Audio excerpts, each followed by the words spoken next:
Come follow Arya's lead, come follow Arya's lead. There's a lot of dead phrase.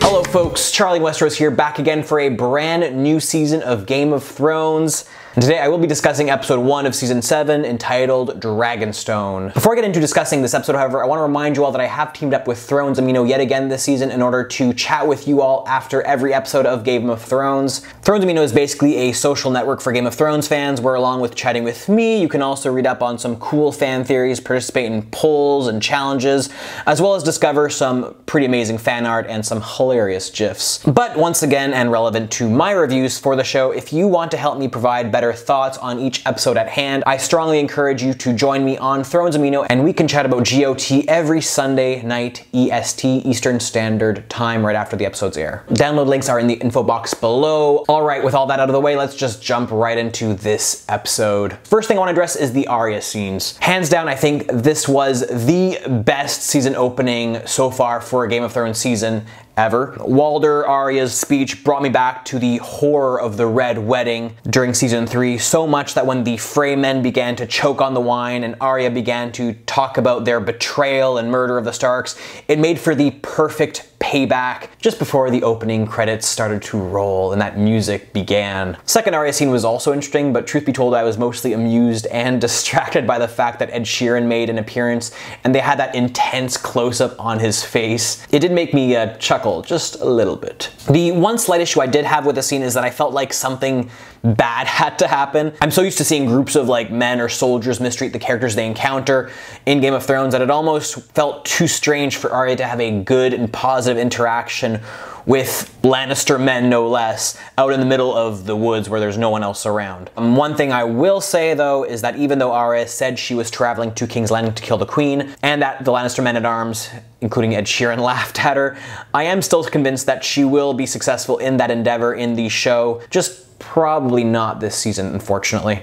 More on that in the following video. The other scenes in the Riverlands with the Hound and the Brotherhood without banners were also nice, but I do think what surprised me the most is that it appears like seeing visions and the flames is an ability almost anyone can potentially wield, and not just the Red Priests and Priestesses, as demonstrated by the Hound this episode. The other curious aspect of the scene was the nature of the Hound's question, actually. You know, why were those men left alive, or chosen potentially, to fight off the looming invasion of the White Walkers? Is it one of a divine nature, or is it just the outcome of their own resourcefulness and good luck, I suppose? I want to hear your thoughts on that one, actually. Moving things back north now, I want to address the events at Winterfell. My friends who watched the show with me definitely appreciated the girl power moment this episode, as delivered by Lyanna Mormont and Sansa Stark. Even though I do think that Jon had the most sensible approach in forgiving the children of the houses that betrayed the Starks. I also loved his throwback line to Eddard in season 1 about how the man who passes judgment must himself wield the sword. It brought up some first season nostalgia in me anyway. Beyond that, the sexual tension between Brienne and Tormund in the scene was amazing as always, and far less creepy than Littlefinger's lingering around Sansa, in my opinion. Back south in King's Landing, meanwhile, I think what I enjoyed the most about the scene was the meeting between Cersei and Euron. I am happy they didn't just, resolve their discussion with a marriage alliance, and instead resulted in Euron having to prove his devotion to Cersei with a gift. And considering Daenerys' arrival this episode at Dragonstone, I have a strong feeling that his feelings for Cersei will show themselves in the gift of hostages from Daenerys' following. Beyond that, one thing I have noted, and something that naturally manifested itself at the end of the last season, was the progressive darkening of Cersei's outfit since season 1, from pink to red to a dark reddish color down to complete black, almost mirroring her own descent into evil / madness / darkness in the series. Oh, and before I forget, I totally feel bad for Jaime getting shafted by Cersei yet again. Do you folks ship Jaime Cersei, or are you moving now towards Euron Cersei? Yersi, Sauron. Tell me which ship name you prefer, if either. Back to the topic at hand, it does make me wonder if Jaime will ever be able to tolerate her leadership for the entirety of this season, or considering he seems to be already questioning whether or not he recognizes Cersei for the woman he apparently loves. I guess time will tell on that question. Down in Old Town, meanwhile, I do have one very important comment, and that is do not eat Indian food while watching this scene. It was a bit of a hunger killer seeing all that goopity goop while you're eating food that's quite liquidy. Just saying.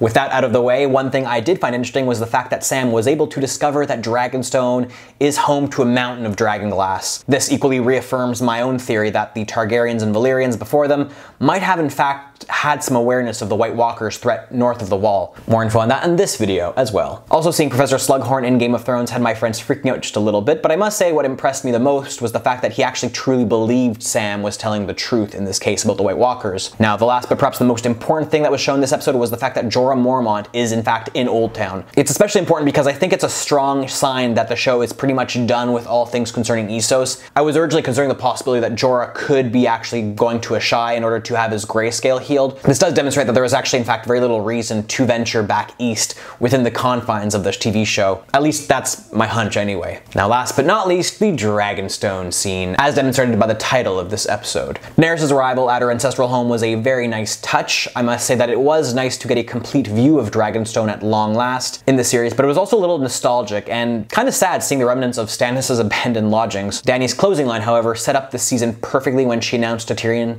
quote, "Shall we begin?" I think it's a very clear demonstration that despite the very slow-paced nature of this first episode, this season of Thrones is going to be action-packed and intense, and I can't wait to see what goes down. All in all, I think I've got to give this episode maybe like a 7 out of 10 by Game of Thrones standards, of course. The Arya opening scene was epic, but unfortunately it just couldn't carry the entirety of a rather slow-paced episode, which felt more like a recap of the past 6 seasons than the start of a brand new one, unfortunately. That said, I don't think it was bad per se, just that I anticipate some truly amazing upcoming episodes this season, and I really just can't wait for those. Along with that, another thing I noticed was the amount of swearing this episode. Now, it's not out of reason to hear a lot of swear words in Game of Thrones, but for some reason this episode it felt like overkill. The amount of naughty words that Cersei was using to describe other characters, along with even Jon Snow using a naughty word once or twice. I'd rather not have this video age restricted, so I'll just leave the swearing references at that.